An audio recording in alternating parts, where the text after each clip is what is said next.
Hello breaking చూస్తున్నాం. ఛత్తీస్గఢ్ బీజాపూర్లో మావోయిస్టుల ఘాతకానికి పాల్పడ్డారు. భారత బలగాల లక్ష్యంగా ఏర్పాటు చేసిన మందు పాత్రలను నక్సలైట్లు పేల్చేశారు. దీంతో మందు పాత్ర పేలడంతో బస్సులో ఉన్న 15 మంది భద్రతా సిబ్బందిలో 9 మంది మరణించినట్లుగా తెలుస్తోంది.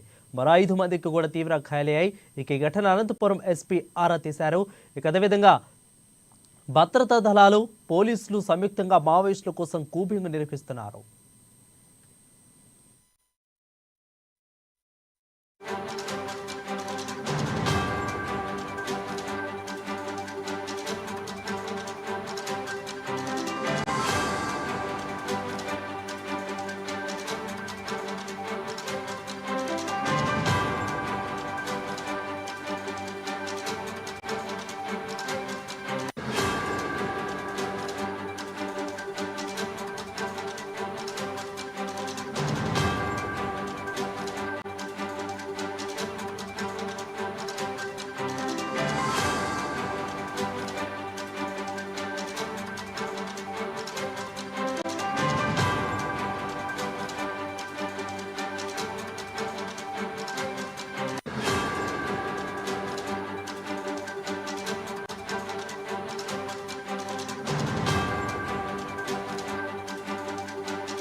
ఛత్తీస్గఢ్లో బీజాపూర్లో మావోయిస్టులు ఘాతకానికి పాల్పడ్డారు. భద్రతా బలగాల లక్ష్యంగా ఏర్పాటు చేసిన మందు పాత్రలను నక్సలైట్లు పేల్చేశారు. దీంతో మందు పాత్ర పేలడంతో బస్సులో ఉన్న దాదాపు 15 మందికి భద్రతా సిబ్బందిలో 9 మంది మరణించినట్లుగా తెలుస్తోంది. మరో 5గురికి కూడా తీవ్ర గాయాలైనట్లు తెలుస్తోంది. దీనిపై మరింత సమాచారం మా ప్రతినిధి ఉపేందర్ అందిస్తారు. ఉపేందర్, చెప్పండి. వరుణ్, ఛత్తీస్గఢ్ లో నక్సలైట్ ప్రభావిత జిల్లా బీజాపూర్ లో భారీగా పేలుడు సంభవించడంతో 9 మంది జవాన్లు మృతి చెందారు. అంటే కుత్రు రోడ్లోనే బేద్రా ప్రాంతంలో భద్రతా బలగాలు లక్ష్యంగా చేసుకుని మావోయిస్టులు ఐఈడి పేర్చడంతో బస్సులో ప్రయాణిస్తున్నటువంటి జవాన్లు వీరమరణం పొందినటువంటి సంఘటన బీజాపూర్ లో చోటు చేసుకుంది. దాదాపు 2009 సంవత్సరంలో జరిగినటువంటి ఒక పేలుల్లో 76 మంది జవాన్లు మృతి చెందిన తర్వాత అత్యంత నష్టం పోలీసులకు 15 ఏళ్ల తర్వాత ఈ రోజే కావడం అనేది ప్రస్తుతం పూర్తిస్థాయి చర్చనీయాంశమైంది. అంటే ఇప్పటి వరకు మావోయిస్టులపై 2024లో మావోయిస్టులపై జవాన్లు పైచేయి సాధించగా మొట్టమొదటిసారిగా 2025 సంవత్సరం ప్రారంభం కానుంచి ఇప్పటికే జవాన్లని ఒక్కొక్కరిని పోలీసులు వేరుపారే లక్ష్యంగా అయ్యుడిని ప్లాన్ చేస్తూ అన్ని చోట్ల కూడా పేలుడుకు సంబంధించిన ద్వారా వాళ్ళని ఎదుర్కొనేందుకు సిద్ధపడతా ఉన్నారు. అంటే ఇటీవల కాలంలో మావోయిస్టులకు సంబంధించి పూర్తి స్థాయిలో ఆయా ప్రాంతంలో ఎక్కడైతే అత్యధిక ఎక్కువ నక్సలైట్స్ ప్రభావిత ప్రాంతాలుగా అనుకుంటున్నటువంటి ఏరియా అవుతుందో అమిత్ షా ఇచ్చినటువంటి ఆదేశాలకు అనుగుణంగా ఒక్కొక్క మావోయిస్ట్ని ఏరిపారేసేందుకోసం కూడా భద్రతా బలగాలు వివిధ రూపంలో ప్రయత్నం జరుగుతూ ఉన్నాయి.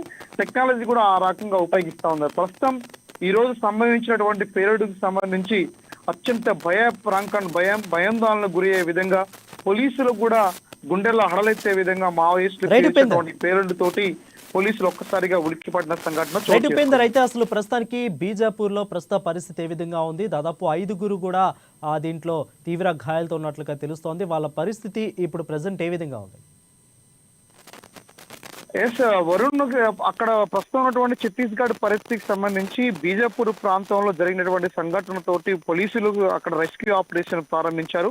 గాయపడినటువంటి సైనికులందరినీ కూడా ఒక్కొక్కరిని హాస్పిటల్కి తరలించేందుకోసం వివిధ రకాల యంత్రాలను కూడా ఉపయోగిస్తూ అక్కడి నుంచి ఆసుపత్రికి తరలిస్తా ఉన్నారు. అంటే నక్సలైట్స్ కి సంబంధించినటువంటి పేరొందినటువంటి బేద్రా ప్రాంతంలో జరిగినటువంటి సంఘటనతోటి చుట్టుపక్కల దట్టమైన అడవులు పూర్తిగా రావడంతో అక్కడ వాహనాలు కూడా కనీసం మనుషులు కూడా వెళ్లేందుకోసం కూడా దారి ఉండనటువంటి పరిస్థితుల్లో అక్కడ తీవ్రమైనటువంటి అడ్డంకులు సృష్టించే విధంగా నక్సలైట్స్ దాక్కోవడానికి మరోవైపున తప్పించుకోవడానికి కూడా వీలైనటువంటి పరిస్థితుల్లో కూడా అక్కడ అటవీ సపోర్ట్ చేస్తుంది. అక్కడ భద్రతా బలగాలు ఒక కుమ్మింగ్ నిర్వహిస్తూ ప్రధానమైనటువంటి ఆపరేషన్ మొదలు పెట్టేందుకోసం వెళ్ళినటువంటి వాళ్ళందరిపై ఒక్కసారిగా ఈ బాంబుతోటి ఐఈడిని పేర్చడంతో అక్కడ దాదాపు 9 మంది జవాన్లు కూడా మరణించినట్టుగా మనకి సమాచారం లభ్యమైంది. మరి కొద్దిమంది గాయపడ్డట్టు కూడా అక్కడ ఉన్నటువంటి అధికారులు ప్రస్తుతానికి తెలియజేస్తున్నారు. అంటే అఫీషియల్ గా ఎంతమంది చనిపోయారు, ఈ ఎందులో ప్రయాణిస్తాం ఎటెళ్తున్న విషయం కూడా ఇంకా పూర్తిసారి ప్రకటించలేదు వరుణ్.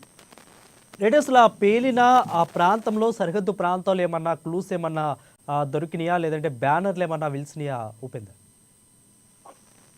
వరుణ్, అక్కడ ప్రస్తుతానికి ఉన్నటువంటి ఆ బలమైనటువంటి ఆ మురికి కాలువ దగ్గర పేల్చినటువంటి ఈ యొక్క వాహనంతో దెబ్బతిన్నటువంటి బస్సు పూర్తిగా దాదాపు చెట్టు అంత పైగా ఎగిరి ఆ పేలినటువంటి తునక ఏవైతే ఉన్నాయో అవి మొత్తం కూడా పేలిని సంబంధించిన ద్వారా ఏర్పడినటువంటి ఆ విస్ఫోటనం ద్వారా వచ్చినటువంటి ఏవైతే ఉన్నాయో ఆ వస్తువులన్నీ కూడా పూర్తి స్థాయిలో బస్సులో ప్రయాణిస్తున్నటువంటి గన్స్ కావచ్చు, ఆ స్టీరింగ్ కావచ్చు, ఇతర వస్తువులన్నీ కూడా చెట్లపై తేలి ఆడుతున్నటువంటి సంఘటన కూడా అక్కడ కనబడుతూ ఉంది. అక్కడ భయానకమైన దృశ్యాలని అక్కడ ఉన్నటువంటి ఎస్పీలు అక్కడ పోలీసులు కూడా పరిశీలన చేస్తా ఉన్నారు. ఉన్నటువంటి వాహనాల్లో ప్రయాణిస్తున్న గన్లు కూడా ఏవి కూడా పూర్తి స్థాయిలో 2 విడిభాగాలుగా విడిపోయినటువంటి సంఘటనలు కూడా ఉన్నాయి. అక్కడ చూడగానే ఆ దృశ్యాలు కూడా చాలా భయం ప్రకటనలు సృష్టించే విధంగా కూడా కనబడతా ఉన్నాయి Varun. Thank you Upender for the clear updates.